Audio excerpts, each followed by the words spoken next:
किसान की आमदनी बढ़ाने के लिए, गौ माता के लिए जितने प्रकार से हमारी सरकार काम कर रही, मुझे इस बात का मन से संतोष है।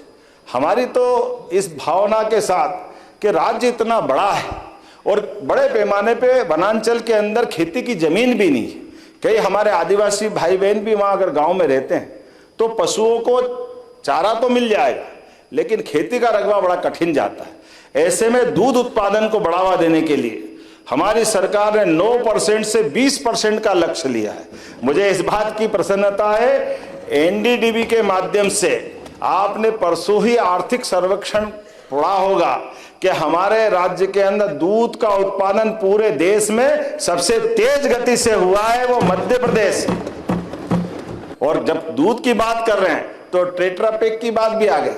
अरे कितना अच्छा लगता है जब कुपोषण की बात करें तो बड़ा खराब लगता है, लेकिन अगर हम बच्चों को दूध दे दें तो दूध में तो भगवान कृष्ण की वो सामर्थ्य छिपी थी जिसको कंस को घर से निकाल करके मुक्के से मार दिया। ये दूध की ताकत तो थी, यही तो सौभाग्य की बात। इसलिए हमने हमारे इसी भाव के आधार पर प्रत्येक सरकारी स्कूल में प्राइमरी से लेके 8वीं तक की कक्षा में 3,500 करोड़ के आधार पर सारे बच्चों के लिए दूध पिलाने का ये संकल्प लिया, जिसको मां यशोदा के नाम पे समर्पित किया।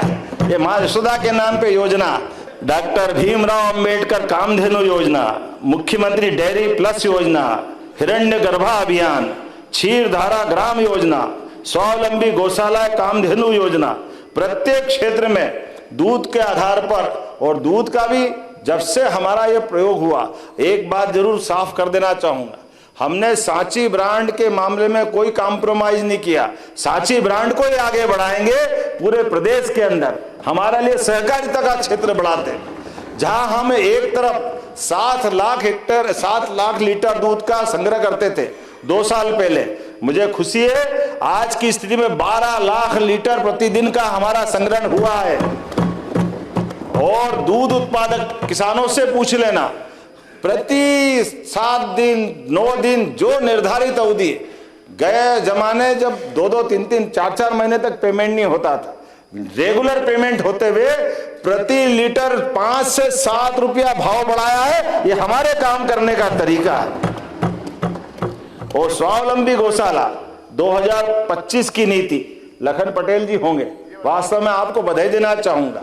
हमने अपने राज्य के अंदर खिड़क को बंदी कर दिया, नगर निगम के माध्यम से नगरीय निकायों के आधार पर गौशाला बनाते हुए, गौशाला के अंदर भी नगर निगम को भी प्रति गौमाता 20 रुपया प्रति गौमाता के खर्च को 40 रुपया प्रति गौमाता देते हुए जगह जगह गौशाला बनाने के लिए प्रोत्साहन देने का काम हमारी सरकार के माध्यम से हो रहा है।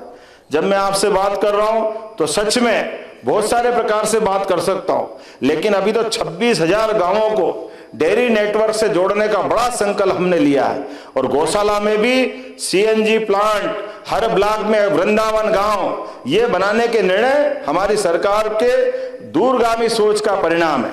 पशुपालन और दूध उत्पादन को लगातार बढ़ावा देकर के हमारी सरकार ग्रामीण अर्थव्यवस्था को मजबूत करने की दिशा में आगे बढ़ रही है। अगर ये वीडियो आपको पसंद आया है तो इसे लाइक जरूर करें। अगर चैनल अभी तक सब्सक्राइब नहीं किया है तो कर लें और नोटिफिकेशन पाने के लिए बेल आइकन भी दबा दें।